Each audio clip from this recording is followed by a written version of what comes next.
Hello दोस्तों, good afternoon. मेरा नाम है सुमित राठी और आप सभी मेरे साथ हैं यार इंडिया के नंबर 1 स्टडी चैनल जिसका नाम है अकेडमी यूपीएससी। दोस्तों आज हम बात करने वाले हैं, आपको पता ही है आज हमारा एज 2.0 का डे है।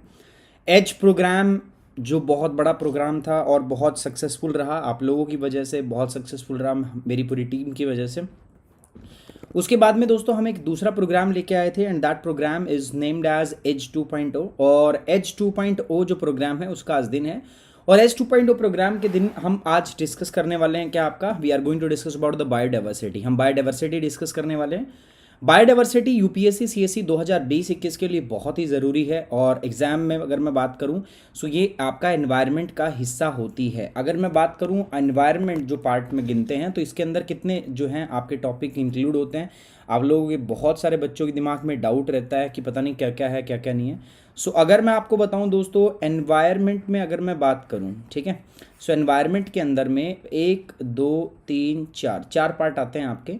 कौन कौन से पार्ट हम डिवाइड करते हैं? देखो, पहला जो पार्ट मैं आपको बोलता हूँ वो होता है ecology, the most important part that is ecology. हम खत्म कर चुके हैं। इकोलॉजी के बाद में दूसरा अगर हम पार्ट करते हैं तो वो होता है हमारा क्लाइमेट चेंज। और फॉर्चुनेटली क्लाइमेट चेंज भी हम कंप्लीट कर चुके हैं।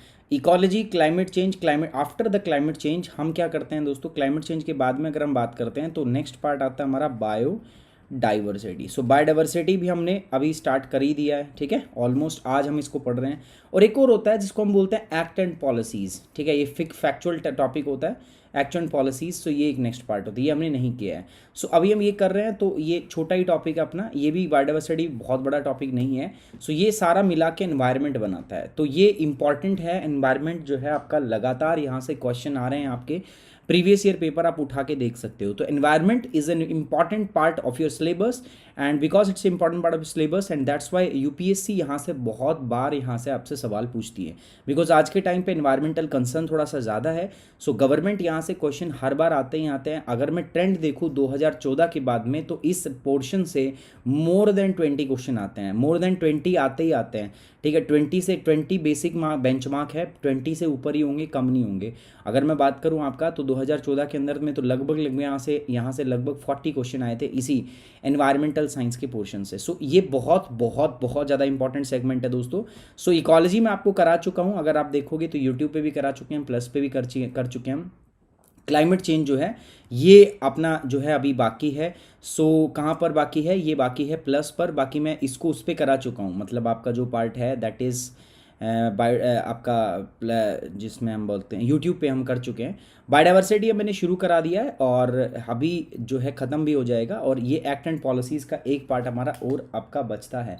सो these are the various part जो अपने होते हैं किसके अंदर दोस्तों, एनवायरनमेंट के ऊपर।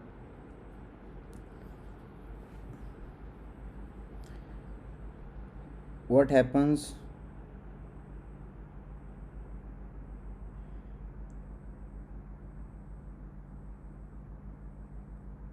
why अंकित, अंकित को कॉन्ग्रेचुलेशन क्यों बोला जा रहा है, क्या हो गया भाई? Good afternoon everyone, good afternoon, good afternoon. What happen, what happen?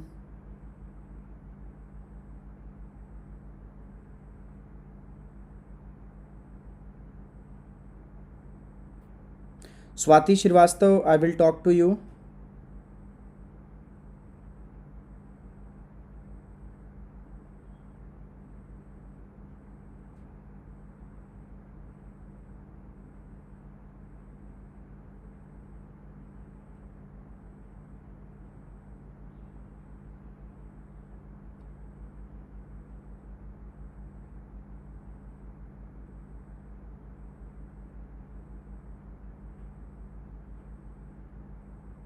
या यूपीएससी रिजल्ट डिक्लेयर्ड।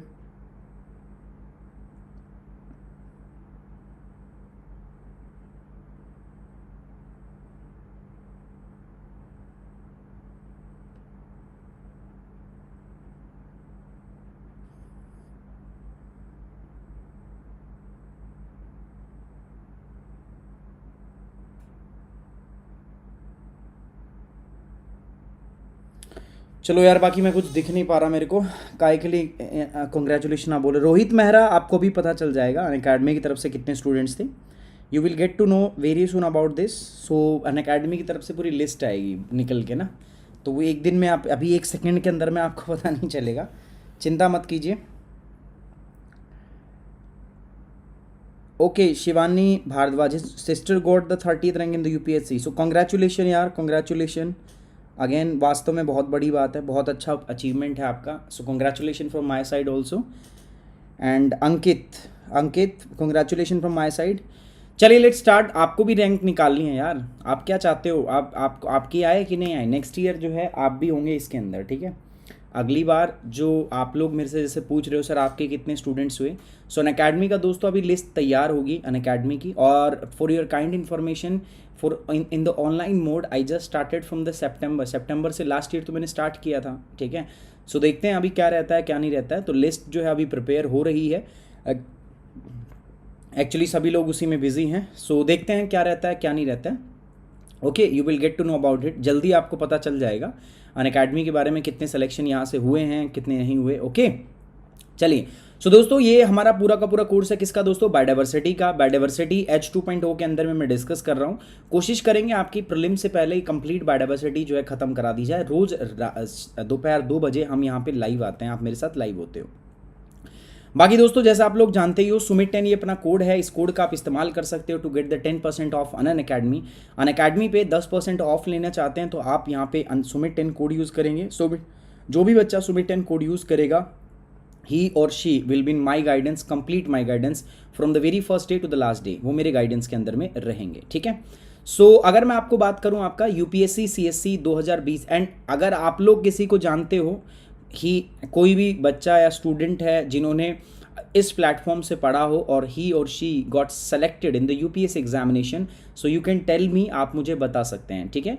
अगर कोई भी बच्चा या लड़का या लड़की जो अपने इस प्लेटफॉर्म से पढ़ा हो and he got selected, he got good rank in the UPSC examination, you can tell us, आप मुझे बता सकते हो दोस्तों, मेरी मेल आईडी आप लोगों को पता ही है। बाकी वर्ल्ड ज्योग्राफी का कोर्स वहाँ पर है, फिजिकल ज्योग्राफी का कोर्स वहाँ, इंडियन ज्योग्राफी का कोर्स वहाँ, इकोलॉजी का कोर्स वहाँ है, बहुत सारे कोर्सेज आपके ऑलरेडी वहाँ पर अवेलेबल हैं, आप आ सकते हो, ज्वाइन कर सकते हो by using the code Sumit 10। मैंने आपको बताया था, देखो दोस्तों बायोडाइवर्सिटी जो है इसके डिफरेंट पहलू हैं, डिफरेंट आयाम हैं। अभी हम बायोडाइवर्सिटी पढ़ रहे हैं, उसके बाद में हम इंडियन बायोडाइवर्सिटी के अंदर में animal diversity, plant diversity of India पढ़ेंगे, उसके बाद वाइल्ड लाइफ प्रोटेक्शन है WPO 1972 पढ़ेंगे, मराइन ऑर्गेनिज्म देखेंगे, प्रोटेक्टेड एरिया नेटवर्क जिसके अंदर बायोस्फीयर रिजर्व, आपका wild life sanctuaries, national park, ये सब हम पढ़ते हैं आपका, ठीक है। उसके बाद हम पढ़ेंगे गवर्नमेंट ऑफ इंडिया के various conservation efforts, project tiger, project dolphin, ठीक है, प्रोजेक्ट राइनो, ये सारे के सारी चीज़ें हम यहाँ पर हमने डिस्कस करेंगे। मैंने आपको बताया था ये बायोडाइवर्सिटी का जो टॉपिक है फर्स्ट, इसमें हमने क्या देखना था, इंट्रोडक्शन हम देख चुके हैं, लेवल ऑफ बायोडाइवर्सिटी देख चुके हैं, मेजरमेंट ऑफ बायोडाइवर्सिटी हम कर चुके हैं, biodiversity services, biodiversity conservation mode. आज यहाँ से हम बात करेंगे about the conservation modes, botanical garden, the zoo क्या होते हैं, इन सब के बारे में बात करूंगा, और हम देखेंगे रेड बुक के बारे में, ठीक है। लास्ट क्लास में अगर आप देखा हो तो बायोडाइवर्सिटी क्या कहते हैं, जो भी आपको पृथ्वी पे चारों तरफ लाइफ एग्जिस्ट करती हुई दिखाई देती है, जो लाइफ फॉर्म आपको चारों तरफ दिखाई देती है, उसी को हम क्या बोलते हैं दोस्तों, आपको biodiversity. So kind of life you can see around yourself on the earth, आप जो अपने चारों तरफ देख पाते हो ना, that is known as the life, that is known as the wildlife, उसी को हम वाइल्ड लाइफ कहते हैं। जीवन के सभी किस्म जो आपके चारों तरफ पाए जाते हैं उसको हम वाइल्ड लाइफ कहते हैं। वाइल्ड लाइफ किस किस में पाई जा सकती है, जैसे प्लांट में भिन्नता होती है, जानवरों की भिन्नता होती है, फंगस, माइक्रो ऑर्गेनिज्म। सो मैं क्या कह रहा हूँ, बायोडाइवर्सिटी, जैव विविधता, जैव मतलब जीवन की विविधता, तो कितने टाइप के आपके आसपास जीवन पाए जाते हैं, उसकी विविधता को ही हम क्या कहते हैं, जैव विविधता यानी कि बायोडाइवर्सिटी कहते हैं। मैंने आपसे कहा था दोस्तों टाइप ऑफ बायोडाइवर्सिटी, तो बायोडाइवर्सिटी को हम 3 तरीकों से डिवाइड कर सकते थे यहाँ पर। पहला था जेनेटिक बायोडाइवर्सिटी, जीन के लेवल पर बायोडाइवर्सिटी, जेनेटिक आपके जीन के लेवल पर बायोडाइवर्सिटी कितनी है, स्पीसीज बायोडाइवर्सिटी कितनी है, और पूरे इकोसिस्टम की डाइवर्सिटी जो है वो कितनी है, कितने टाइप के इकोसिस्टम हमारे पास पाए जाते हैं, स्पीसीज एक इकोसिस्टम में कितनी स्पीसीज पाई जाती हैं, और जेनेटिक एक स्पीसीज में कितने जीन्स पाए जाते हैं, ठीक है। इकोसिस्टम बड़ी यूनिट होती है, इकोसिस्टम में बहुत सारी स्पीसीज पाई जाती हैं, बहुत सारे प्रकार के जीव जंतु पाए जाते हैं इकोसिस्टम के अंदर, है ना। इकोसिस्टम क्या होता है ये मैंने पहले ही बता चुका हूँ, मैंने बताया था इकोसिस्टम क्या होता है, तो एक बार मैंने बोला भी था लास्ट क्लास में कि कुछ बेसिक टर्म्स हैं आपकी जो हमने पढ़ाई थी आपकी कॉलेज में, आपको वो देख के आनी थी, तो आई होप आप सभी लोग वो देख के आए हो। सो इकोसिस्टम डाइवर्सिटी, इकोसिस्टम से छोटी टर्म होती है आपकी क्या, स्पीसीज डाइवर्सिटी। इकोसिस्टम कितने टाइप के इकोसिस्टम हमारे पास हैं, वेटलैंड है, उसके बाद में अपने पास क्या है, वेटलैंड इकोसिस्टम है, उसके बाद में अपने पास क्या बताओ टेरेस्ट्रियल इकोसिस्टम है, एक्वाटिक इकोसिस्टम है, उसके बाद में डेजर्ट इकोसिस्टम है, ग्रासलैंड इकोसिस्टम है, मैनग्रोव इकोसिस्टम है। So this all kind are the ये डाइवर्सिटी तो है। देखो डाइवर्सिटी का मतलब दोस्तों भिन्नता, भिन्नता कितने भिन्न भिन्न प्रकार के अपने पास चीजें पाई जा रही हैं, ठीक है। सो अब मैं बोल रहा हूं इकोसिस्टम की डाइवर्सिटी। डाइवर्सिटी का मतलब तो क्या भिन्नता, इकोसिस्टम का मतलब क्या होता है दोस्तों, इकोसिस्टम आप जानते हो किस चीज को हम इकोसिस्टम बोलते हैं, पारिस्थितिक तंत्र। तो कितने प्रकार के हमारे पास पारिस्थितिक तंत्र पाए जाते हैं, तो मुझे लगता नहीं है आपको बताना चाहिए, और अगर आप मुझे बताना पड़ रहा है ना, और अगर आपको नहीं पता तो मेरे लिए बहुत शर्म की बात है यार, क्योंकि पूरा इकोलॉजी मैंने आप लोगों को पढ़ाया था, इतने डिटेल में पढ़ाया था, और अब मैं ऐसी मतलब समझ रहे हो इस तरीके की चीज़ें मैं देखना पसंद नहीं करूँगा कि आप लोगों को इकोसिस्टम के बारे में ना पता हो। कितने प्रकार की, बहुत प्रकार के दो टाइप्स हम डिवाइड करते थे वैसे इकोसिस्टम को, पहला एक्वाटिक और दूसरा होता है टेरेस्ट्रियल। एक्वाटिक मतलब आपका स्थलीय जलीय, और टेरेस्ट्रियल मतलब स्थलीय पारिस्थितिक तंत्र। फिर इन दोनों के बीच का, अब इनमें भी अलग अलग होते हैं। अब मैं बात करता हूँ अगर मैं आपका उसका टेरेस्ट्रियल इकोसिस्टम का, तो टेरेस्ट्रियल में बहुत सारे होते हैं, जैसे आपका हो गया फॉरेस्ट इकोसिस्टम, आपका हो गया ग्रासलैंड इकोसिस्टम, आपका हो गया डेजर्ट इकोसिस्टम, है ना। उसके बाद में हमने बात की थी किसकी, एक्वाटिक इकोसिस्टम में बहुत सारे होते हैं, लेक इकोसिस्टम होता है मैंने बताया था, पोंड इकोसिस्टम होता है, उसके बाद वेटलैंड इकोसिस्टम होता है, उसके बाद मैनग्रोव इकोसिस्टम होता है, उसके बाद आपका मराइन इकोसिस्टम होता है, ठीक है। बहुत सारे हमने बात की। तो इकोसिस्टम कितने हैं हमारे, तो एक तो बहुत सारे इकोसिस्टम, अभी देखो मैंने कितने सारे गिनवा दिए, है ना। सो इसका मतलब क्या है, हमारे पास डाइवर्सिटी है, हमारे पास जीवन की विविधता है।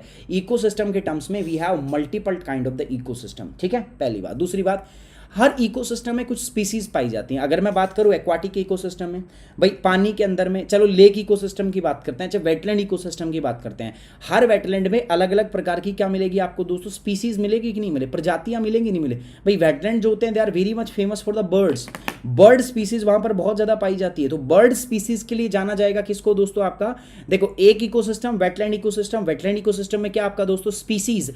सो वेटलैंड कितने प्रकार के हैं, उसके बाद जब हम स्पीसीज पे आते हैं तो कितने प्रकार की स्पीसीज वैरायटी एक इकोसिस्टम में मिलती है, ठीक है। अब खत्म हो गया, अब आते हैं स्पीसीज के ऊपर। अब एक स्पीसीज में कितने टाइप की जेनेटिक वैरायटी आपकी पाई जाती है। सो इसी आधार पर मैंने पहला बांटा जेनेटिक, दूसरा बांटा मैंने स्पीसीज, और तीसरा मैंने बांटा किसके ऊपर दोस्तों, ecosystem diversity. So these are the 3 type of the biodiversity we have, है ना। First on the genetic level, gene के स्तर पर, दूसरा स्पीसीज प्रजाति स्तर पर, तीसरा इकोसिस्टम यानी कि पारिस्थितिक स्तर के ऊपर।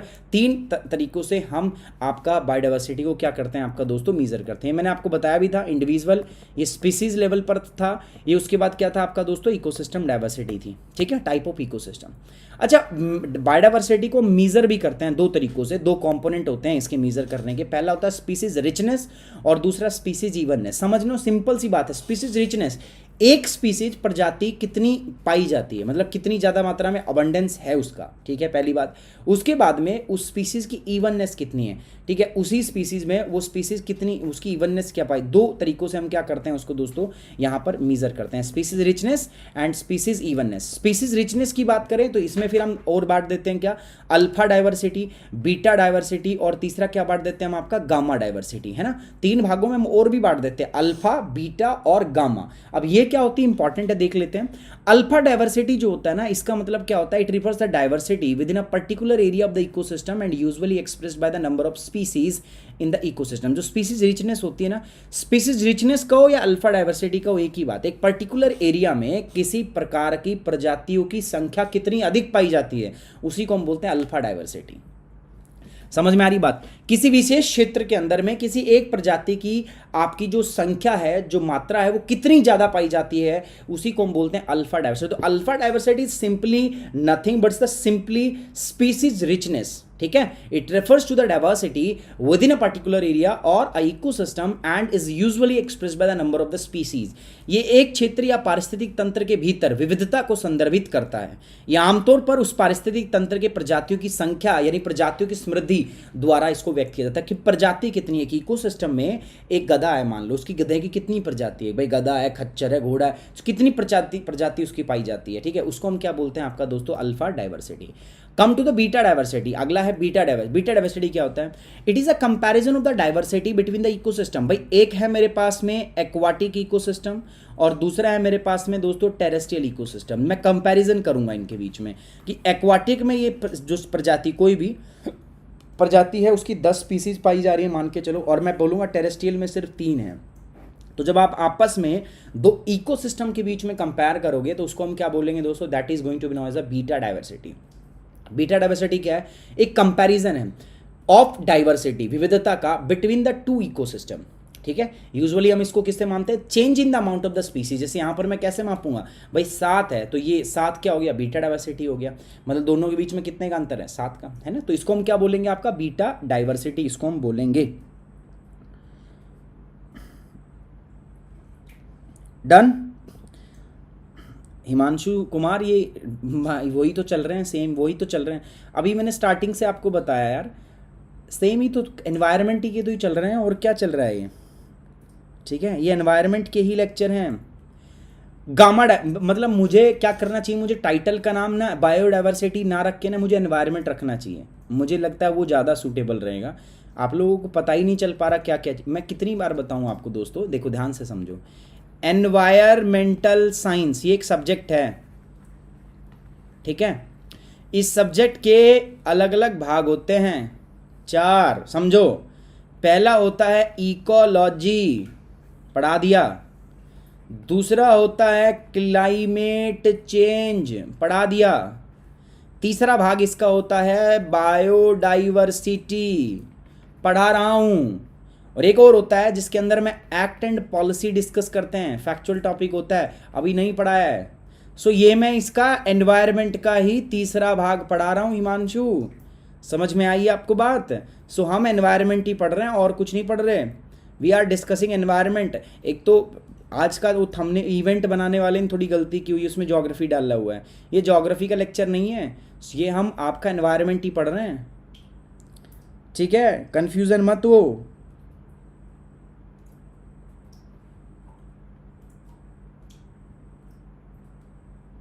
समझे, अभी समझ में आया आपको। चलिए, गामा डाइवर्सिटी क्या होती है, गामा मतलब क्या है, ये ओवरऑल डाइवर्सिटी मेजर करता है डिफरेंट इकोसिस्टम का। एक रीजन, एक क्षेत्र है, उसके अंदर में सारे इकोसिस्टम में कितनी मतलब जीवों की विविधता है, उसको हम क्या बोलते हैं दोस्तों, गामा डाइवर्सिटी। एक क्षेत्र के भीतर विभिन्न पारिस्थितिक प्रणालियां जो पाई जाती हैं, एक एरिया है, ठीक है, ये एरिया है। अब इस एरिया के अंदर में जितने भी टाइप के इकोसिस्टम पाए जाते हैं, आपका कितने भी टाइप के हो सकते हैं, इसमें जितने भी टाइप के आपका इकोसिस्टम है, 1 2 3 4 5 6 7 8, सबके अंदर में आपकी क्या होगी, जो स्पीसीज है, डाइवर्सिटी है, उसको हम मीजर करते हैं by the gamma diversity. So it measures the overall diversity for the different ecosystem within a region. तो उसको हम क्या बोलते हैं आपका दोस्तों, गामा डाइवर्सिटी। चलो ये खत्म हुआ। स्पीसीज इवननेस क्या होती है, मैंने बताया था, relative abundance of individual of the each of दो स्पीसीज। ठीक है, उसको हम क्या बोलते हैं, ये हमने कर लिया था ना गाइज, ये हमने पढ़ लिया था ना।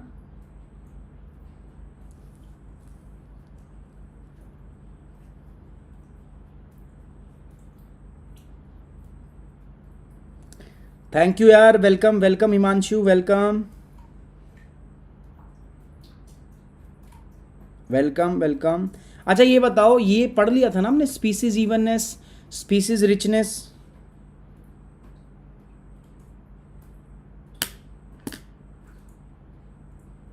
कुछ भी पढ़ लिया था ना।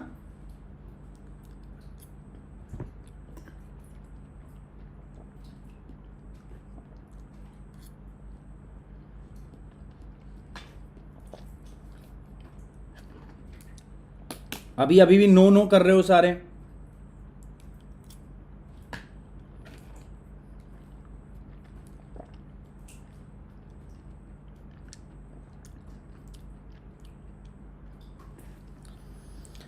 चलते रहे कदम दोस्तों, किनारा जरूर मिलेगा। अंधकार से लड़ते रहो, सवेरा जरूर मिलेगा। जब ठान लिया है मंजिल पर जाना है, रास्ता जरूर मिलेगा। ऐ राही न थक चल, एक दिन समय जरूर फिरेगा। थकना मना है, बहुत बढ़िया, शानदार, जिंदाबाद, जबरदस्त। सब बच्चों का जवाब आ रहा है no no no no no. तो चलो पढ़ते हैं दोबारा, स्पीसीज इवननेस क्या होती है। अभी गामा डाइवर्सिटी देख लिया, पूरे उसकी मेजर करते हैं। अब बात करते हैं स्पीसीज इवननेस। इवननेस से नहीं समझे आप, देखो किसी एक पर्टिकुलर एरिया में रिलेटिविटी की बात कर रहा है, ठीक है। क्या कर रहा है, relative abundance of individuals of each of दो स्पीसीज, उसको हम क्या बोलते हैं, स्पीसीज इवननेस। जैसे if the number of individuals within a species is fairly constant across the community, it is said to have a high evenness, and if the number of individuals varies from species to species, it is said to have the low evenness. समझना, मैं समझा रहा हूं आपको। ये कुत्ता और एक है मेरे पास बिल्ली, ठीक है। कुत्ता जो है इसकी मान का अगर मैं बात कर चलता हूं, इसकी प्रजाति जो है हमारे पास वो मान लो 15 है, और जो बिल्ली है इसकी भी 15 है, ऐसे मान के चल रहे हैं हम, बिल्ली की प्रजातियां 15 है। तो इसका मतलब क्या हुआ, देखो एक इकोसिस्टम में कुत्ते की भी 15 वैरायटी के मेरे पास और बिल्ली 15 वैरायटी के, मतलब स्पीसीज इवननेस है भाई। ये स्पीसीज इसके इवनली क्या है आपका बराबर है, तो इसको बोलते हैं हम स्पीसीज इवननेस। आपकी इंडिविजुअल्स जो हैं वो आपका फेयरली कांस्टेंट नंबर में across the community. If the number of individuals within a species is fairly constant across the community, it is to be have high evenness, and if the number of the individual varies from the species to the species, it is had to be the have low evenness। समझ में आ रही बात? तो इसका मतलब है evenness बराबर मात्रा में। अगली बात ये क्या कर रहा है दोस्तों, high evenness leads to the high greater specific diversity। जितनी evenness ज़्यादा होगी उतनी ही diversity भी क्या होगी आपका ज़्यादा होगी, ठीक है, ये हिंदी में। चलिए ये बात समझ में आई। अच्छा, ये स्पीसीज इवननेस की बात कर रहे थे। स्पीसीज रिचनेस को तो हमने 3 तरीकों से बताया ही था, है ना। देखो हमने क्या कहा था ना, समझो बात को, मेजरमेंट ऑफ डाइवर्सिटी। डाइवर्सिटी को मेजर करने के 2 तरीके हैं, स्पीसीज रिचनेस। स्पीसीज रिचनेस को मेजर करने के मेरे पास 3 तरीके हैं। पहला अल्फा डाइवर्सिटी, उसके बाद है बीटा डाइवर्सिटी, और उसके बाद में क्या है दोस्तों आपका गामा डाइवर्सिटी। समझ में आया भाई? मैं स्पीसीज रिचनेस को 3 तरीकों से मापेंगे। पहला अल्फा डाइवर्सिटी, गामा, और तीसरा क्या है आपका दोस्तों अल्फा, बीटा और गामा, ठीक है। अल्फा क्या होता है दोस्तों, अल्फा मैंने अभी पढ़ाया था। अल्फा क्या होता है, जब आप किसी एक पर्टिकुलर एरिया के अंदर में जितने भी स्पीसीज हैं उनकी नंबर्स के बारे में बात करो, स्पीसीज रिचनेस इसको बोलते हैं। It refers to the number of it refers to the diversity with a particular area of or ecosystem and is usually expressed by the number of species। भाई एक इकोसिस्टम में कितने नंबर ऑफ स्पीसीज है मेरे पास, कितने number की प्रजातियां, कितने प्रकार की प्रजातियां एक पारिस्थितिक तंत्र में मेरे पास उपस्थित है। देखो बार बार ना यही वर्ड रिपीट हो रहे हैं, इकोसिस्टम, स्पीसीज, तो एक बार जाके देख लो उसको, तो उसको बोलते हैं अल्फा डाइवर्सिटी। बीटा में क्या होता है, बीटा में क्या करते हैं हम, 2 इकोसिस्टम के बीच में कंपैरिजन करते हैं। अच्छा, इस इकोसिस्टम में इतनी थी, इस इकोसिस्टम में इतनी है, ठीक है, तो 2 अलग अलग इकोसिस्टम में इतनी, भाई ग्रासलैंड में इतनी थी, उसके बाद फॉरेस्ट इकोसिस्टम में इतनी, तो अगर ऐसे कंपेयर करेंगे तो उसको बोलेंगे हम बीटा डाइवर्सिटी, ठीक है। अब आता है सर गामा डाइवर्सिटी। गामा में क्या करते हैं हम, ओवरऑल डाइवर्सिटी, जितने भी इकोसिस्टम है ना उनमें सब में ओवरऑल मेजर करते हैं, तो उसको हम क्या बोलते हैं, गामा। देखो याद रखो, अल्फा में सिर्फ एक इकोसिस्टम में मेजर करते थे हम, एक इकोसिस्टम में कितनी सी स्पीसीज है। गामा में हम क्या कर रहे हैं, सारे के सारे इकोसिस्टम में वो स्पीसीज कितनी है, उसको बोलते हैं हम गामा डाइवर्सिटी। नहीं आई बात समझ में? कितने बच्चों को ये बात समझ में नहीं आई, जल्दी बताओ। देखो अल्फा में एक इकोसिस्टम है मेरे पास, एक इकोसिस्टम हो गया, उस इकोसिस्टम में एक पर्टिकुलर स्पीसीज कितनी प्रेजेंट है, सिंपल हो गया अल्फा। भाई बीटा में करना है मुझे, बीटा में क्या करना है मुझे, एक इकोसिस्टम यहां लेना है, एक इकोसिस्टम यहां लेना है, दोनों के बीच में मुझे कंपेयर करना है, ठीक है। तीसरा गामा, गामा में क्या हो गया पता है आपको, गामा में है भाई साहब जितने भी इकोसिस्टम है ना सारे, 1 2 3 4 5, उनमें हमें देखना है कितनी स्पीसीज प्रेजेंट है, कितनी प्रजातियां प्रेजेंट, तीनों का कंपैरिजन। किसको समझ में नहीं आया जल्दी बता दो भाई फटाफट से। सर मैं यूपीएससी की प्रिपरेशन स्टार्ट किया हूं, मैं अपनी इंडियन ज्योग्राफी पढ़ रहा हूं, सॉइल पे हूं, मैं 2023 के लिए तैयार कर रहा हूं, मैं कोलकाता से हूं। थैंक यू यार, आ गया समझ में। Alpha diversity is a local, नहीं संदीप ऐसा नहीं बोलेंगे हम यार, आप देखो सिंपल देखो,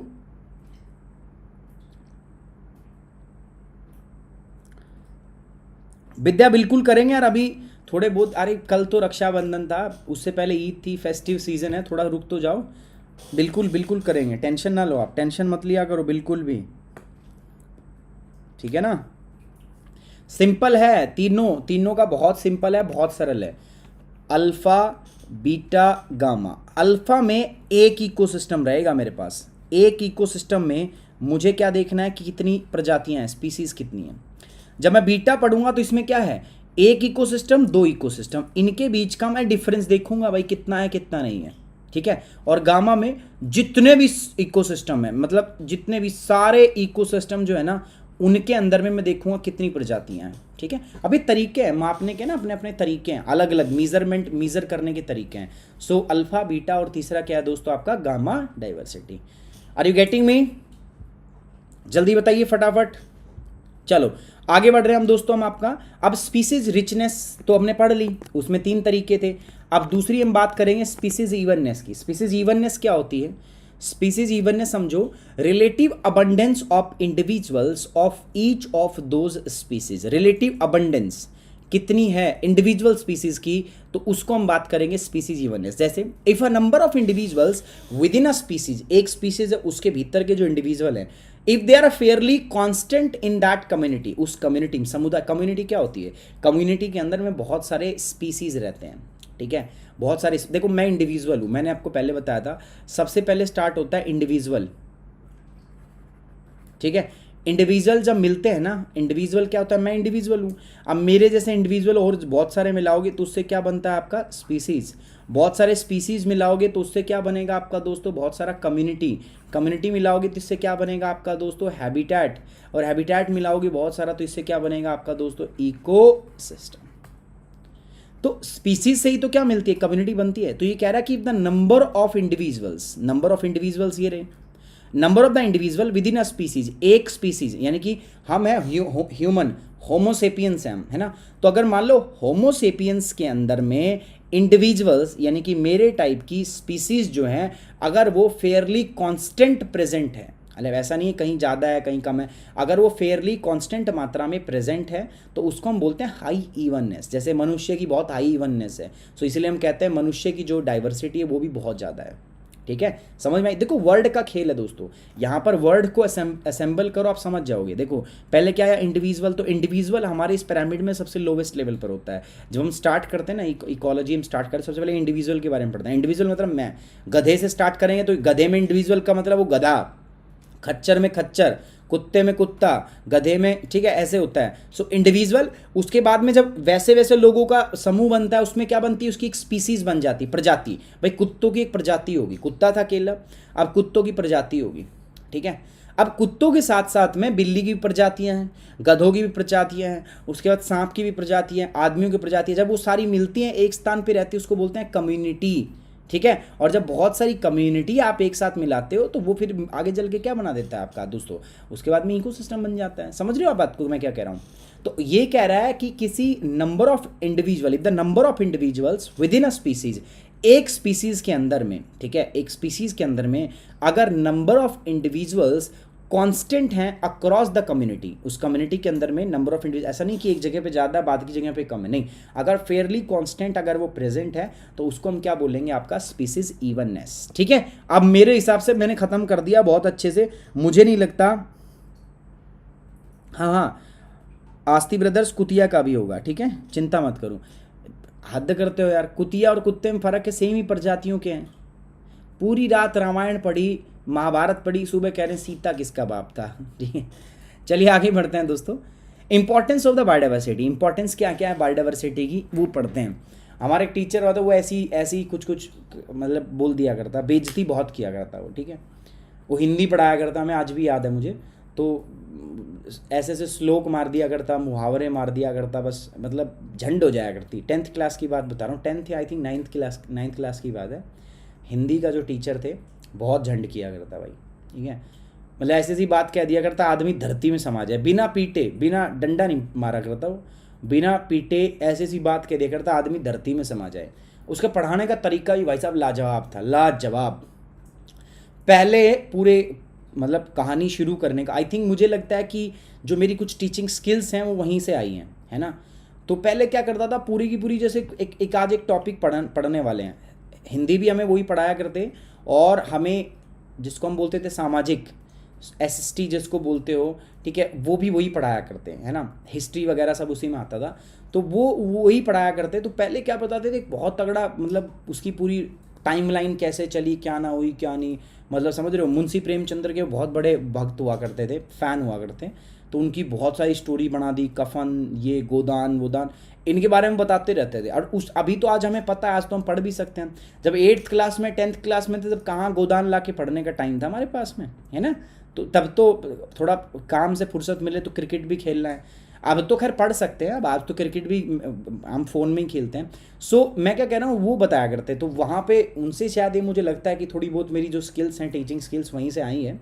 तो वो ऐसे ही बोला करते, हनुमान की पूंछ में लगन न पाई आग, लंका सारी जरी गई भय निशाचर भाग। अब इसमें बताओ, पता नहीं क्या अलंकार पढ़ा है, मेरे को तो ये याद भी नहीं है। एक ऐसे ही बोलते थे, काली घटा का घमंड घटा, इसमें घटा शब्द 2 बार आ रहा है, तो बताओ इसके अंदर में कौन सा समास है। तो फिर बताया करता हूँ, इसमें सर बहुब्री समास है, क्योंकि घटा शब्द का बार बार प्रयोग हो रहा है इसमें। तो जब एक शब्द का बार बार प्रयोग हो तो वो बहुब्री समास होता है, ठीक है। तो मेरे को आज एक बात और भी मैं बता देता हूँ। वो टीचर हमारे ही ऐसे गांव से थे, तो मेरे पापा उनका नाम नहीं लेते थे, तो ऐसे ही बोलते थे, आज तो तुम्हारे टीचर मिले। मैं कहा कौन, कि वो काली घटा का घमंड घटा। तो ऐसे एक, चलिए दोस्तों, importance of the biodiversity, biodiversity की इंपॉर्टेंस क्या है वो हम बात कर लेते हैं, ठीक है। सो बायोडाइवर्सिटी की इंपॉर्टेंस देखने, पहली बात तो दोस्तों इकोलॉजिकल सर्विस। बायोडाइवर्सिटी हमें बहुत सारी इकोलॉजिकल सर्विसेज प्रोवाइड करती है, बहुत सारी आपकी इकोलॉजिकल सर्विसेज जो है वो हमें मिलती है, किससे, आपका बायोडाइवर्सिटी से, ठीक है। देखो बायोडाइवर्सिटी जो है ना देश, वो हमारे ह्यूमन के सर्वाइवल के लिए बहुत इंपॉर्टेंट है। हम सोचते हैं कि सर ठीक है, कोई स्पीसीज एक्सटिंक्ट हो रही है तो होने दो, तो नहीं, ऐसा नहीं हो सकता भैया। कुछ भी एक्सटिंक्ट हो रहा है ना, कल को अगर टाइगर भी एक्सटिंक्ट होते हैं तो दिक्कत होती है। हमने टाइगर को प्रोटेक्ट करने के लिए प्रोजेक्ट टाइगर लेके आए ना। आपने देखा था 29 जुलाई के आसपास 4 से 5 दिन लगातार बायोडाइवर्सिटी उसके टाइगर टाइगर प्रोजेक्ट टाइगर चलता रहा था। क्यों है इतना इंपॉर्टेंट भैया टाइगर? मरने दो, टाइगर मर रहा है तो नहीं, क्योंकि हमारे पास 2 कॉन्सेप्ट हैं। आप नहीं सोच सकते ऐसा, क्या है, फूड चेन और आपका क्या है दोस्तों, आपका फूड वेब। कोई भी, देखो अब आप लोग पढ़ चुके हो तो आप लोग ऐसी बातें नहीं करोगे। अगर कोई भी चीज़ आपके आसपास से एक्सटिंक्ट हो रही है, सो वो आपको कहीं ना कहीं जाके क्या करेगी, आपका दोस्तों नुकसान पहुंचाएगी ही, ठीक है। ये 110% श्योर है। अगर एक चिड़िया की स्पीसीज आपकी गायब हो रही है, देखो पहले जो है आपकी कंट्री जो स्पैरो है वो दिखाई देती थी, कंट्री स्पैरो नॉर्मल आम टाइम की चिड़िया, छोटी छोटी चिड़िया होती थी, दिखती थी। आज वो दिखती ही नहीं है यार, है ना। अब उनके ना दिखने से क्या हो गया, उनके ना दिखने से वो इकोलॉजिकल बैलेंस जो है वो बिगड़ता है, समझो। वो किसको खाती थी, वो आपके जो अर्थवॉर्म्स थे उनको खाती थी, बहुत सारे पैरासाइट्स थे उनको खाते थे। अब वो ज़्यादा हो जाएंगे, ठीक है। और अगर वो ज़्यादा होते हैं तो पता ही आपको क्या करते हैं, वो रोग फैलाते हैं, बीमारियाँ फैलाते हैं। तो फूड चेंज पूरी बैलेंस होती है। सपोज टाइगर जो है, टाइगर कहाँ प्रेजेंट होता है भाई, टाइगर जो है they are the top predator, है ना। टाइगर को प्रोटेक्ट करना क्यों जरूरी है, tiger are the top predator. अगर मैं बात करूं, ये हमारा इकोलॉजिकल पिरामिड है ना, सो इस इकोलॉजिकल पिरामिड में टाइगर टॉप पे आता है, ठीक है। शेर सबसे ऊपर आता है, शेर सबसे ऊपर आता है, इसका मतलब इसके नीचे के जो फूड लेवल है वो अच्छे से मैनेज है, अच्छे से ऑर्गेनाइज है। भाई पहले घास हुई होगी, ठीक है, पहले ग्रास हुई होगी, उस ग्रास को खाया होगा भाई किसी ने, खरगोश ने खाया होगा, हिरन ने खाया होगा, गाय ने खाया होगा। उनको फिर खाया होगा किसने दोस्तों, आपका अदर जो आपके सेकेंडरी प्राइमरी कार्निवोरस हैं, ठीक है, जैकल वगैरह वगैरह, इन्होंने खाया होगा। और फिर इनको सेकेंडरी कार्निवोरस ने, और फिर टॉप पे बैठा है क्या, टाइगर। तो कहने का मतलब है इनसे यहाँ बराबर मात्रा में होंगे, ये फिर यहाँ पे पहुँचे होंगे तभी। नहीं तो सोचो अगर घास ही नहीं होगी तो वो खरगोश पहले ही मर जाएंगे यार। घास ही नहीं होगी तो गाय कहाँ से घास खाएगी, और जंगली जानवर जो होते हैं वो कहाँ से घास खाएंगे, और फिर कहाँ से टाइगर उसको खाएगा। तो टाइगर तो ऑब्वियस है पहले ही मर जाएगा ना। तो अगर टाइगर की संख्या हम अच्छी कर रहे हैं, टाइगर की संख्या लगातार इंप्रूव हो रही है, तो वो इंडिकेशन देता है क्या, कि हमारा पूरा का पूरा इकोलॉजिकल सिस्टम जो है वो बेटर है। सो ये बात पूछी गई थी, एक बच्चे ने मेरे को मेल भी किया हुआ था कि सर हम क्यों टाइगर के पीछे इतना पड़े हैं, टाइगर को बचाने के पीछे क्यों पड़े हुए हैं। अल्टीमेटली तो आदमी को तो खा ही जाएगा रे भाई, आदमी का दोस्त थोड़ी ना टाइगर, ही तो खा जाएगा। भले ही खा जाए दोस्तों, ठीक है। हर वाइल्ड लाइफ जो वाइल्ड आपका एनिमल है वो ह्यूमन के लिए अगर डायरेक्ट कॉन्टैक्ट में आते हैं तो एक थ्रेट है, बट स्टिल हमें उसको प्रिजर्व करना पड़ता है to maintain the ecological balance, to maintain the food chain, to maintain the food web. और हम क्यों करें सर ऐसा, बिकॉज हम जो हैं इस सृष्टि के सबसे इवॉल्व प्राणी हैं, ठीक है, हम सबसे इवॉल्व हैं। और हमने बहुत ज़्यादा डिस्ट्रक्शन मचाया भी है इस दुनिया के अंदर में, बहुत सारी चीज़ें हैं जो हमने ख़राब की हैं, जंगलों को काट के हमने अपने घर बना लिए हैं, ताकि ये जीव जंतु जो हैं ये घर से बेघर हो गए हैं, उनका खाना हमने छीन लिया है। तो अब हमने इतना बर्बाद कर दिया है, तो ये थोड़ा सा सुधारने का भी जिम्मेदारी किसकी है दोस्तों? वो हमारी है ना। और देखो सरकार इसीलिए आपको ये सब्जेक्ट ज़्यादा पढ़ा भी रही है, सब्जेक्ट इसीलिए आपसे पढ़ा भी रही है, सब्जेक्ट आपसे इससे क्वेश्चन भी पूछ रही है, क्योंकि वो चाहती है कि जो आप यूपीएससी एस्पिरेंट हो, ही or she must be aware about the biodiversity, उसको पता होना चाहिए इन सब चीज़ों के बारे में, ठीक है। तो आपको पहला इकोलॉजिकल सर्विस प्रोवाइड करती है, दूसरा बहुत सारी इकोनॉमिकल सर्विस हमें प्रोवाइड की जाती है, इसके द्वारा बहुत सारी बायोलॉजिकल सर्विसेज प्रोवाइड की जाती है, साइंटिफिक सर्विसेज प्रोवाइड की जाती है। साइंटिफिक शब्द को बहुत सारी रिसर्च हम कर पाते हैं इसके बारे में, ठीक है। सो हम इसको अलग अलग पार्ट्स में डिवाइड करते हैं। What are the importance of the biodiversity? Biodiversity provides us various kind of the ecological service, economical service, biological service, scientific service, बहुत सारी टाइप की सोशल सर्विस हमें प्रोवाइड करता है, ठीक है। So these are the various kind of the importance, these are various importance of the biodiversity. समझ गए आप, ठीक है, क्यों हमें टाइगर को प्रोटेक्ट करना है, ठीक है। हाँ, या it's our duty. Now what are the cause for biodiversity loss? इस बायोडाइवर्सिटी लॉस की कॉज क्या क्या है, आपको क्या लगता है? What are the cause for this biodiversity loss? Biodiversity जो लॉस कर रहा है, बायोडाइवर्सिटी जो लॉस हो रहा है, जो नुकसान हो रहा है, जो बायोडाइवर्सिटी कम हो रही है धीरे धीरे, उसके कारण क्या है? Can you tell me what are the reasons? तो मैं इनको दो भागों में बांटता हूं दोस्तों। पहला क्या है, जो बायोडाइवर्सिटी लॉस के कारण, देखो दोस्तों, कुछ तो प्राकृतिक आपदाएं हैं, कुछ तो नेचुरल है, हम कुछ नहीं कर सकते उसमें, ठीक है। जैसे डायनासोर गया था, वो एक नेचुरल आपदा थी, वो हमारा उसमें कोई रोल नहीं था, बिकॉज उस टाइम तो हम आए भी नहीं थे ना। तो जानवर जो है, डायनासोर जो एक्सटिंक्ट हुआ, वो एक आपका नेचुरल रीज़न था। और कुछ ऐसे होते हैं ह्यूमन रीज़न, जो मैनमेड रीजंस होते हैं, उनके बारे में बात करेंगे। मैनमेड मतलब एंथ्रोपोजेनिक, ठीक है। सो दो होते हैं, पहला होता है नेचुरल कॉज और दूसरा क्या होता है दोस्तों? Man made cause. So biodiversity loss के हम दो बातें यहाँ पर पढ़ते हैं, ठीक है। और वो कौन कौन सी है? पहला है नेचुरल कॉज और दूसरा क्या होता है दोस्तों? अपना मैन मेड कॉज। अब ये तो हो गया, ठीक है, हम क्लासीफाई कर रहे हैं। बाकी नॉर्मल हम जो पढ़ते हैं उनको तो हम कैसे पढ़ सकते हैं? What are those different like cause जिनकी वजह से ये होता है? समझना, मेरे साथ ढंग से पढ़ना। पहला जो है that is habitat loss and fragmentation. समझते हो इसका मतलब? समझ रहे हो? हैबिटेट लॉस, हैबिटेट का मतलब क्या? निवास। कोई जीव है, बेचारे का निवास स्थल ही तुमने छीन लिया उससे, ठीक है भाई, निवास ही छीन लिया आपने, तो बेचारा रहेगा कहाँ पे, ठीक है। आपने ये जीव जंतु जंगल में रहते थे, आप जंगलों को ही काट रहे हो, नहीं काट रहे हो, बताओ, है ना। तो उससे क्या होता है? बायोडाइवर्सिटी लॉस होता है। आपने इनके हैबिटेट, निवास को ही खत्म कर दिया पूरी तरीके से। आप डेवलपमेंट का एजेंडा चलाते हो, डेवलपमेंट के लिए इंफ्रास्ट्रक्चर बनाने हैं, आपको रोड बनाने हैं, बांध बनाने हैं, डैम बनाने हैं, और उसके लिए आप क्या कर रहे हो? आप जंगलों को साफ कर रहे हो, पेड़ों की कटाई कर रही हो। तो उससे क्या होता है? बायोडाइवर्सिटी लॉस होता है दोस्तों, हैबिटेट लॉस होता है। और जब इनका घर ही नहीं रहे, आपको मैं घर से बेघर कर दूंगा, तो आप बताओ कितने दिन सर्वाइव कर पाओगे? नहीं कर पाएंगे। So the first reason is the habitat loss and second is the fragmentation. दोस्तों ये वर्ड बहुत छोटे होते हैं, लेकिन जब भी सवाल आएगा ना, आपसे यहीं से पूछा जाएगा। वो आपसे अल्फा डाइवर्सिटी, बीटा डाइवर्सिटी और गामा डाइवर्सिटी से सवाल नहीं पूछे, क्योंकि कोई भी लिख सकता है उसको। सवाल ऐसे ही वर्ड से आएंगे जब शब्दों का जाल बने। हैबिटेट लॉस क्या होता है दोस्तों? हैबिटेट लॉस की अगर मैं बात करूं, तो आपका निवास स्थल जो है, आपने उसी को खत्म कर दिया। फ्रेगमेंटेशन क्या? फ्रेगमेंट कर दिया। आपने नंबर ऑफ टाइम सुना होगा, सरकार जो है इस टाइगर रिजर्व से एक रोड बनाने वाली है, सरकार इस टाइगर रिजर्व में एक बांध बनाने वाली है, सरकार इस टाइगर रिजर्व में एक पुल बनाने वाली है, सरकार इस टाइगर रिजर्व से एक रेल लाइन निकालना चाहती है, ठीक है। सुना है कि नहीं सुना? सरकार इस नेशनल पार्क में से एक रोड बनाना चाहते हैं, एक रोड प्रोजेक्ट जो है वो निकाल रहे हैं। अब इनका होता है बहुत ज़्यादा क्या दोस्तों? इनका होता है बहुत ही ज़्यादा विरोध। सरकार को विरोध किया जाता है, सरकार का विरोध किया जाता है बाय द डिफरेंट एनवायरमेंटलिस्ट। क्यों किया जाता है बताओगी मुझे ज़रा? क्यों इनका विरोध किया जाता है? क्यों इनका, ठीक है, इनको मना किया जाता है कि आप ऐसे ना करो? दोस्तों इसका सिंपल सा फंडा, आप एक बात समझो। एक परिवार है, आप ही हो, आप अपनी बात मान के चलो।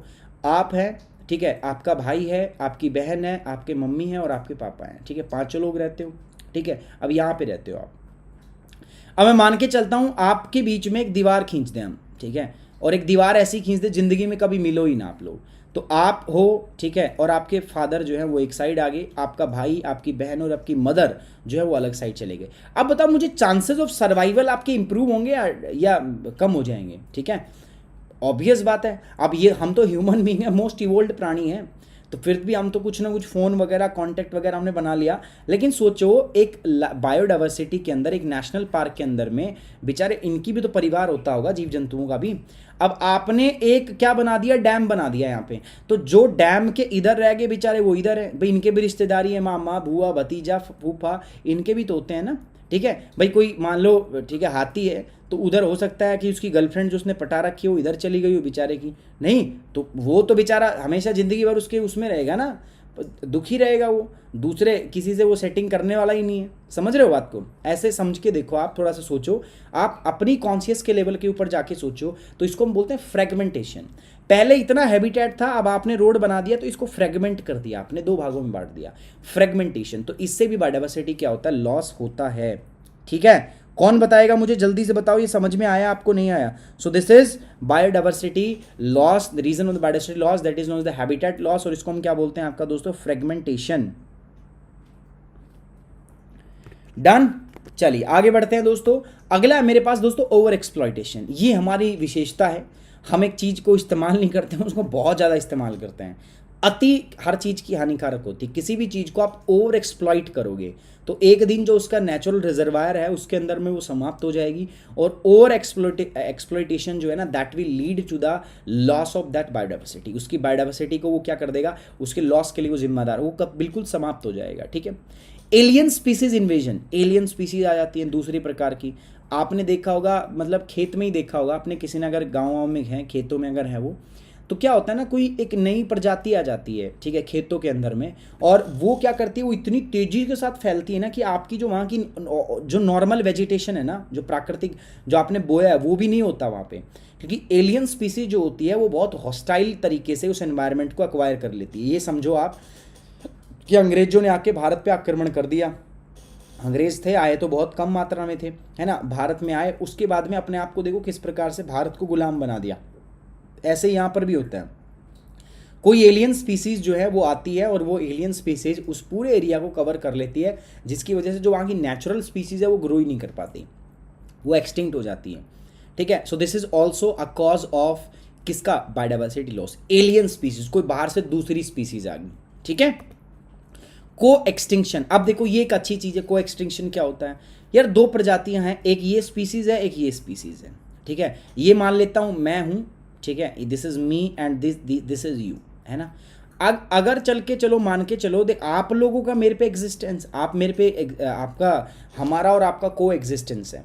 ठीक है कि नहीं है, हम लोगों का को एग्जिस्टेंस, आप मेरे से पढ़ते हो, मैं आपको पढ़ाता हूँ, कल को मैं आपको बंद कर दूँ पढ़ाना, ठीक है, तो अगर सपोज करो यार मैं ही एक टीचर हूँ, तो आपका पढ़ाई भी क्या हो जाएगी, बंद हो जाएगी। बट आपके पास बहुत सारे अच्छे अच्छे आपके रिसोर्स हैं, तो अगर मैं बंद भी कर देता हूँ कल को पढ़ाना, तो आपको बहुत ज़्यादा कोई फ़र्क नहीं पड़ेगा, है ना। लेकिन ऐसा सोच के देखो, अगर मैं आज पढ़ाना बंद कर देता हूँ, सपोज़ भाई मैं बंद कर दूँ, पढ़ाना बंद कर दूँ, घर वाले शादी करवा दे, मैं नहीं पढ़ाऊँ उसके बाद में, ठीक है, या कुछ और हो जाए, कुछ प्राकृतिक आपदा आ जाए, मैं पढ़ाना क्या कर दूँ, बंद कर दूँ, मन ना करे पढ़ाने का। सो अगर मैं पढ़ाना बंद कर देता हूँ, आफ्टर दैट अगर आपके पास कोई दूसरा सोर्स ना हो, तो आपकी पढ़ाई ऑटोमेटिक बंद हो जाएगी। तो ऐसे दो स्पीसीज हैं, एक ये है एक ये है, दोनों आपस में म्यूचुअली एक दूसरे पे डिपेंडेंट थे। ये इस पे जिंदा था, ये इस पे जिंदा था। जैसे मैं एग्जाम्पल दूंगा किसका दोस्तों, आपको पता है कोरल रीफ। कोरल रीफ में दो चीज़ें कौन कौन सी होती है, पहला आपने बताया था सर कोरल पॉलिप्स, बताया था कि नहीं बताया था। दूसरा हमने क्या बताया था दोस्तों, आपका जूजेंथैला। ठीक है, ये क्या होता है, this is micro organism and this is micro plant. दोस्तों एक दूसरे पे डिपेंडेंट है, ये इस पे डिपेंडेंट है। अब सोच के देखो, अगर जूजेंथैला खत्म हो जाता है, होता है ना कोरल ब्लीचिंग में यही तो होता है, जूजेंथैला धीरे धीरे धीरे धीरे धीरे धीरे ग्लोबल वार्मिंग की वजह से खत्म हो जाता है, कोरल ब्लीचिंग जिसको हम बोलते हैं। जैसे ही जूजेंथैला जाएगा, खत्म होगा, कोरल पॉलिप्स भी मरने लग जाएगा भैया, क्योंकि इसको खाना और ऑक्सीजन तो कहाँ से आ रहा है, जूजेंथैला से ही आ रहा है ना। तो जैसे ही जूजेंथैला गायब होगा, कोरल पॉलिप्स भी गायब हो जाएंगे आपको। तो इसको बोलते हैं को एक्सटिंक्शन। एक स्पीसीज गायब होती है तो उसके साथ साथ दूसरी स्पीसीज भी चलती बनती है कि चलो भाई अपना यहाँ पर क्या काम है, ठीक है, अपना क्या काम है यहाँ पर। अगली बात करते हैं दोस्तों global warming. Global warming is an important things. आपको पता है ग्लोबल वार्मिंग से तो भाई कौन बचा है, ग्लोबल वार्मिंग क्या होती है, ग्लोबल वार्मिंग से कैसे सारी चीज़ें बदल रही है। Pollution is an important thing.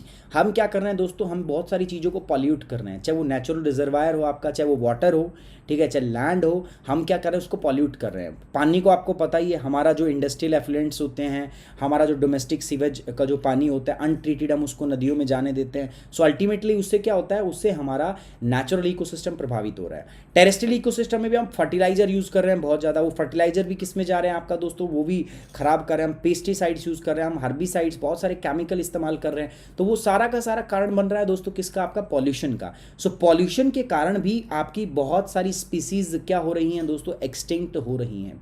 Like आपको पता है एक आपका ये न्यूज़ पेपर में भी आया हुआ है, ठीक है, सॉरी पेपर में कह रहा हूँ, आपके एग्जाम में भी आया हुआ है, डाइक्लोफेनाक के ऊपर क्वेश्चन था दोस्तों। जो पशु होते हैं ना, पशु जैसे वो बीमार हो जाए तो डाइक्लोफेनाक जो है एक स्टेरॉइड्स हैं जिसको हम एंटी इन्फ्लेमेटरी है, मतलब आपका कोई दर्द हो, कहीं पेन हो आपकी बॉडी में तो उसमें इस्तेमाल किया जाता है। तो सेम जो है ना वो डाइक्लोफेनाक जो होता है ना, उसी का डाइक्लोफेनाक ही हम पशुओं में भी इस्तेमाल करते थे। पशुओं में जैसे कोई पशु है, अगर वो बीमार है, दर्द है, तो उस समय उसको दर्द से रिलीफ, एंटी इन्फ्लेमेशन उसको दिया जाता है, दैट इज़ डाइक्लोफेनाक। तो पहले हम उसको यूज़ करते थे, डाइक्लोफेनाक को यूज़ करते थे। अब क्या हुआ, मान के चलो कोई जानवर है वो बेचारा बहुत ही ज़्यादा बीमार हो गया, वो बच नहीं पाया, तो डाइक्लोफेनाक हमने यूज़ किया था उसके अंदर, उसके बाद में हमने उसको ले जाके कहीं पे फेंक दिया, है ना। अब उनका तो हम वो नहीं करते ना पूरा अंतिम संस्कार, उनको डाके कहीं पे डाल देते हैं, दूसरे जीव उनको खा लेते हैं। अब क्योंकि उसके अंदर में उसको ट्रीट करने के लिए हमने डाइक्लोफेनाक का यूज़ किया था, तो उसके ऊपर जब ये हमारे वाइल्ड क्रिएचर उसके ऊपर खाते हैं, जैसे बाज, ठीक है, बाज जब उसको खाता था तो उसके अंदर उसका पूरा का पूरा जो सिस्टम है ना यार, पूरा का पूरा वो ख़राब हो जाता था, ठीक है। बाज उससे बहुत ज़्यादा बाज मरते थे, बहुत उनको लिवर टॉक्सिटी हुई है बिकॉज ऑफ दैट डाइक्लोफेनाक। फिर उसको बैन किया गया बाद में कि पशुओं में इस्तेमाल नहीं किया, तो उसके बाद में शायद मॉक्सीफेन आई थिंक, तो वो एक नई दवाई है जो एंटी इन्फ्लेमेशन के लिए आपका डाइक्लोफेनाक की जगह पे इस्तेमाल की। So these all are the pollution, जो हमारे ह्यूमन कॉज्ड पॉल्यूशन है, जो हम अलग अलग टाइप के केमिकल इंड्यूस कर रहे हैं ना अपने इकोसिस्टम में, उसकी वजह से ये सब हो रहा है। सो पॉल्यूशन की वजह से ऐसा हो रहा है। तो आप ये क्वेश्चन है ना यूपीएससी ने पूछा हुआ था दोस्तों, अगर आपको याद हो तो, ठीक है। हाँ, गिद्ध के ऊपर जिया चौधरी, जब भी आपको दिक्कत होती है ना, आपको दर्द होता है कहीं पे, तो जो दर्द को ठीक करने के लिए आप दवाई लेते हो ना, दैट इज़ डाइक्लोफेनाक। आपका आप क्या नाम है, आपकी उंगली में दर्द है, आपके हाथ में दर्द है, आपके गर्दन में दर्द है, तो आप स्प्रे लगाते हो ना, मूव लगाते हो, मूव, तो मूव के अंदर भी क्या होता है, डाइक्लोफेनाक। दवाइयाँ खाते हैं हम दर्द के लिए, वो भी होती है डाइक्लोफेनाक। तो जैसे कोई जानवर है, बीमार है, उसको ट्रीट करने के लिए हम इस्तेमाल करते हैं क्या, डाइक्लोफेनाक। सो वो डाइक्लोफेनाक जो हम यूज़ करते हैं ना दोस्तों, वो डाइक्लोफेनाक जो होता है उसके बारे में हम बात करते हैं। डाइक्लोफेनाक जो है वो आपका क्या करता है दोस्तों, वो प्रॉब्लम क्रिएट कर देता है। जब वो जानवर मर जाता है, जब वो जीव मर जाता है, तो वो उसके अंदर में क्या बन जाता है, जहर का काम करता है। और वो फिर जहर जो है वो बाकियों को, जैसे गिद्ध को मैंने बताया, प्रभावित करता है, पता है ना आपको। हाँ, ये पेन किलर होती है, पेन किलर होती है।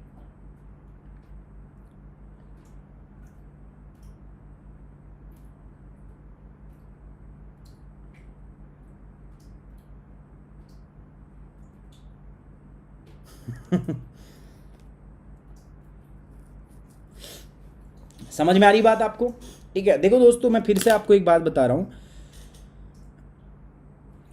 यहां पर काम हम ऐसा करेंगे यार, जो प्री हो मेंस हो, मैं पूरी बायोडाइवर्सिटी की आपको नॉलेज दूंगा। I will try to teach you the entire biodiversity in very comprehensive manner, ठीक है। बहुत अच्छे से मैं कोशिश करूंगा, और आप चिंता मत करो, अगर आपको मुझे ऐसा लगेगा ना सब्जेक्ट नहीं हो पाएगा, मैं एक्स्ट्रा क्लास ले लूंगा आपके लिए, ठीक है। तो आप चिंता मत करो, बस आप पढ़ाई पे ध्यान दो।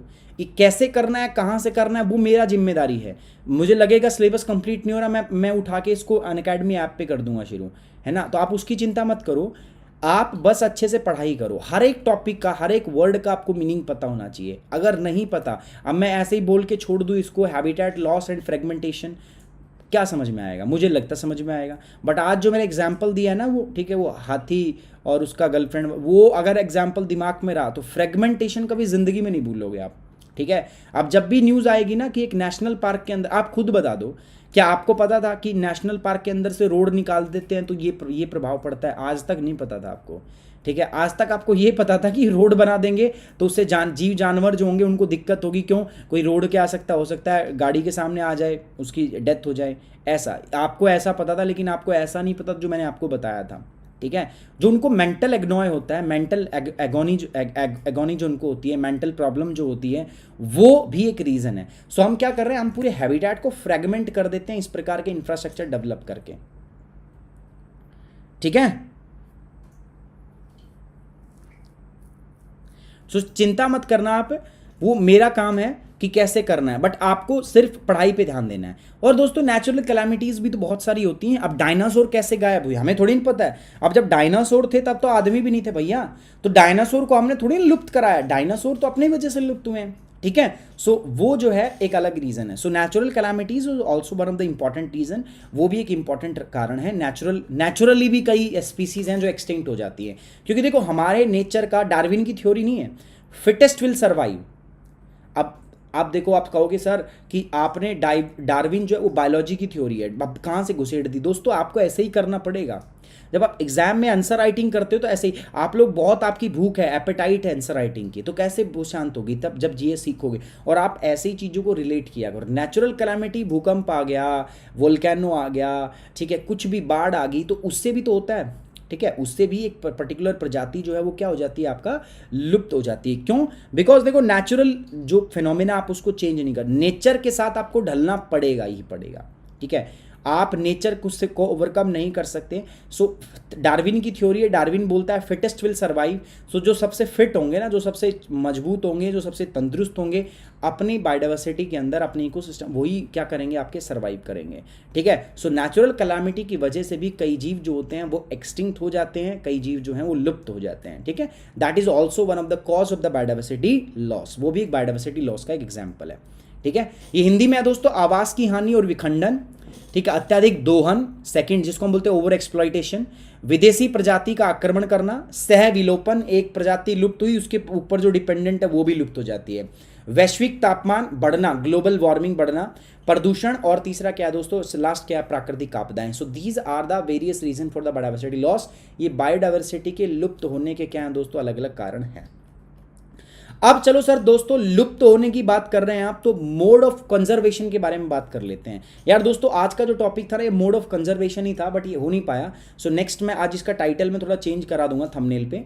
मोड ऑफ कंजर्वेशन क्या है दोस्तों, पहला इन सीटू कंजर्वेशन, दूसरा ex situ conservation. In situ conservation क्या होता है, इन सीटू का मतलब देखो, मुझे किसी स्पीसीज को प्रोटेक्ट करना है और मैं उसको उसी के नेचुरल हैबिटेट में प्रोटेक्ट करूं। मैं गुड़गांव में रहता हूं, मेरे को खतरा है, तो मुझे गुड़गांव में ही प्रोटेक्ट करो भैया। अब आप मुझे गुड़गांव से उठा के लेके जा रहे हो तमिलनाडु के अंदर, वहां कहोगे चलो वहां तुम्हें प्रोटेक्ट करते हैं, this is not in situ, this is ex situ.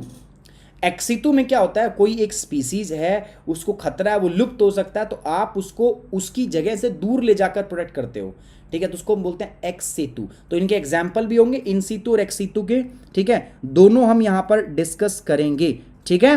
दोनों हम क्या करेंगे दोस्तों, आपके साथ में डिस्कस करेंगे। बट आज का समय हमारा हो चुका है, समय है आपके पास साइंस एंड टेक्नोलॉजी पढ़ने का संदीप सर से। सो आज मैं आपको यहाँ पर विदा लूँगा आपसे। मिलते हैं दोस्तों नेक्स्ट क्लास में। कल अपनी क्लास नहीं हुई थी बिकॉज रक्षाबंधन था, एक दिन तो मतलब बनता है यार, है ना, ठीक है। सो मिलते हैं दोस्तों नेक्स्ट क्लास में। नेक्स्ट क्लास कब होगी अपनी, नेक्स्ट क्लास होगी परसों। सो परसों जो क्लास होगी उसके अंदर में यहाँ से आगे हम कंटिन्यू करेंगे, ठीक है।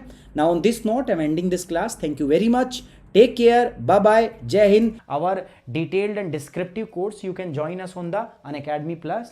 Unacademy Plus के लिए आपको यूपीएससी सीएससी दो कैटेगरी है मेरे पास, जीएस और ऑप्शनल। तो पहले यार जीएस परचेज करो फिर ऑप्शनल करना, ठीक है।